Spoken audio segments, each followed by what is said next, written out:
Nagaji Kora Saguran. Falcha Gugokorayan on Sahoya. Hello and welcome to Conversations in the Grove, a show about Druidry in ancient and modern times. Thank you for joining us today. This is the 4th episode of season 2. And if you'd like to see previous episodes, you can find those by going to our Dunmore Druid Order group Facebook page, or you can go to our Dunmore Druid Order YouTube channel in order to see previous episodes. If you'd like to support our efforts, please find us on Patreon at patreon.com/conversationsinthegrove. We have a number of different perks and a number of different levels at which you can join to help support our efforts. Today's conversation is going to be about the nature of deity. And before we get started in a lengthy conversation about that, we'll turn things over to Ben, who will lead us in a prayer to begin our podcast.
Thank you, Ben.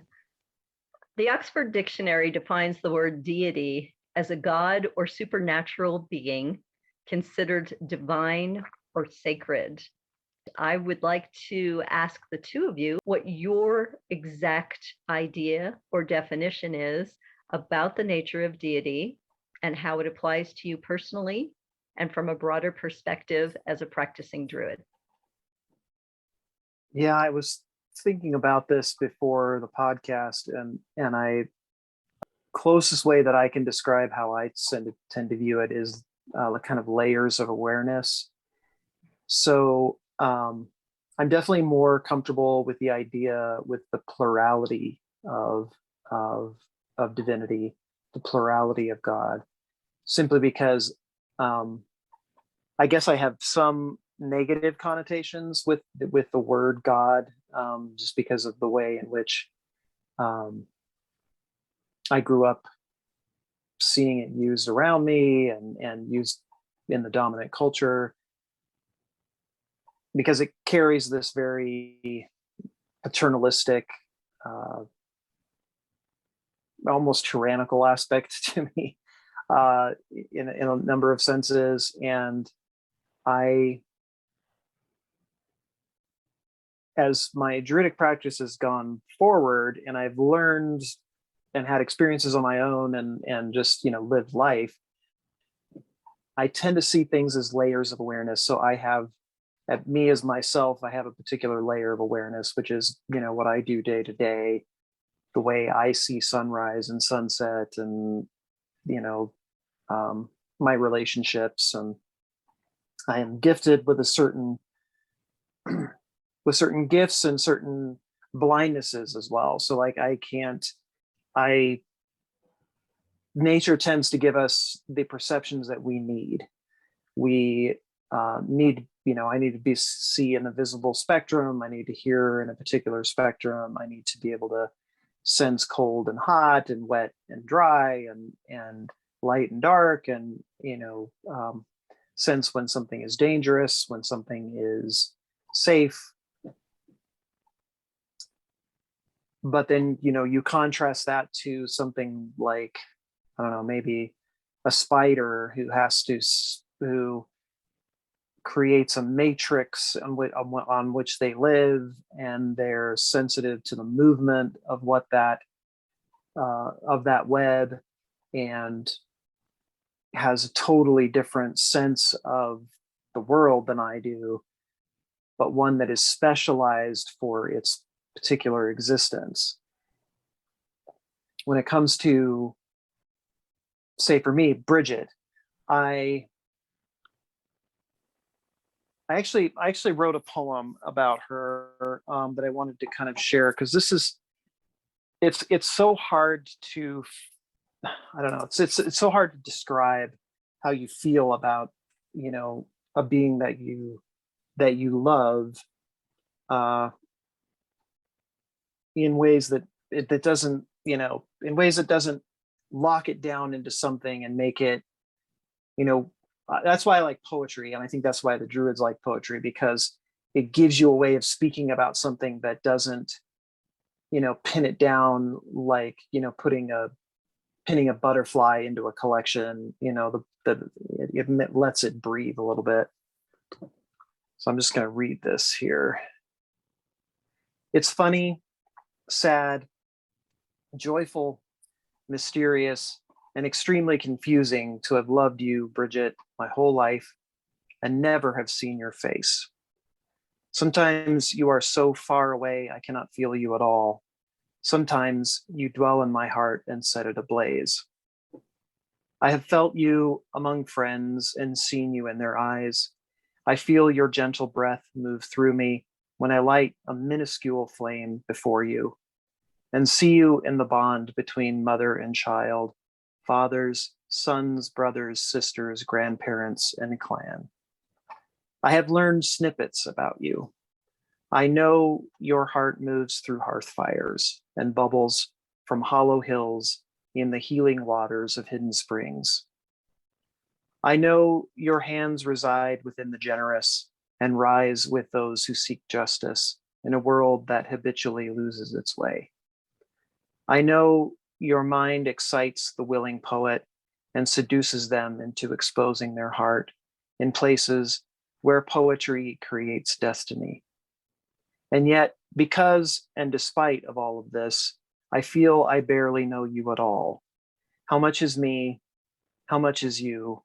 And where do we meet and become one?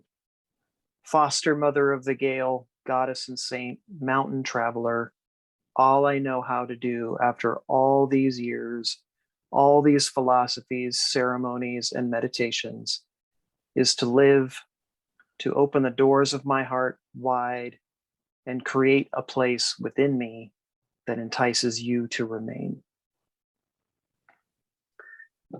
And it feels sometimes, it's hard, I think it's hard to talk about God or divinity, because I'm always reluctant to define it for others, and maybe in some ways reluctant to define it for myself, because in a lot of ways it feels like the mystery that gives me hope and pulls me forward in life. Well, I'll say first that that was a beautiful poem, Ben. Thank you for sharing that. Thank you. As I was listening to especially the first part of the poem, something that struck me was how much your language, the language of your heart extending out in this particular poetic instance, how much it resonates with, let's say, more, well, I guess to put it simply, I'll just say more Christian mystical language, devotional language that has traditionally been used in that kind of devotional poetry in the context of the church in the West, and probably in the East too, to some extent, although a different vocabulary often. But there's just a lot of resonance there, and I find that really fascinating and beautiful and interesting, just as a sort of sociocultural observation. And as a scholar of religious studies, comparative religion, I find that really interesting, you know, and thinking about like Druidry as a new religious movement, right? Because obviously there's this ancient ancestral dispensation that we're inheritors of, but also Druidry, as we talk about and understand it modernly, is what would be called by religious scholars a new religious movement. And so thinking about, you know, what flows into a new religious movement, and how everything is in any religious context, there's nothing original, right? Everything is a part of this beautiful matrix of streams that are all flowing together. And there's no original orthodoxy, as I think have probably said before on this podcast, and certainly said elsewhere. Yeah. And in spite of people's really strong desire, often, especially in the church, to believe that there's some kind of original pure orthodoxy, there is no such thing. And there's no such thing with Druidry either, right? There's no original pure orthodox version of Druid. It's not, that's sort of an oxymoron when we talk about an indigenous tradition like Druidry. So anyway, I just wanted to mention that because I think it's maybe that can be something that flows into the rest of our conversation today, that, you know, we're speaking in a multi-religious pluralistic context no matter what, you know, and I think actually, rather than being a limitation or something that's, you know, a detriment, I think that's a beautiful thing, and it's a gift if we know how to understand it and we know how to responsibly utilize or channel the energy of that reality. So anyway, I just wanted to name that. But in an attempt to summarily address your question, Arlene, I'll say that I tend to think in terms of non-duality and in terms of plurality, both. And there's sort of like two modes of thought for me theologically that are compatible and always live together in tandem. They always orbit together. The pluralism of manifest reality as we experience it, which includes divinities and saints and ancestors and what have you, that to me is always to be understood as this ever becoming, flowing process of beingness, as I call it, which is something that has arisen from being, capital B. So there are two different things as I distinguish it in my own philosophy and theology: being and beingness.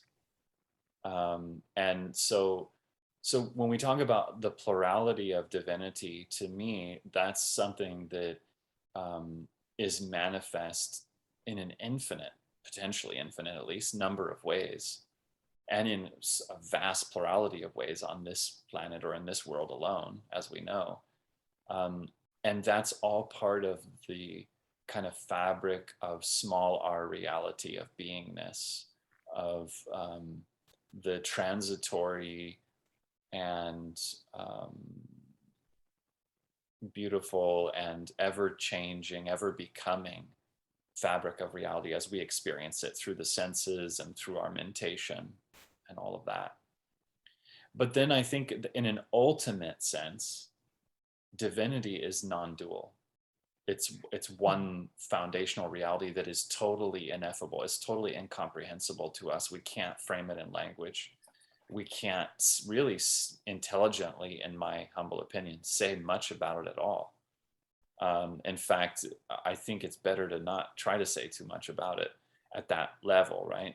Because it's sort of like we're talking about capital R reality at that point, which is transcendent of all of our normal faculties that we would use to try to frame anything.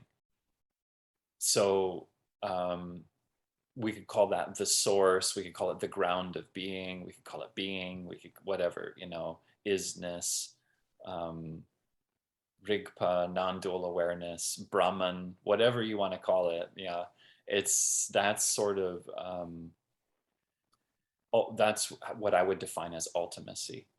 And we can only access ultimacy, I think, through total silence, through the faculties of the heart once they're purified through an alchemical or mystical process. And those aren't realms that give themselves readily to language.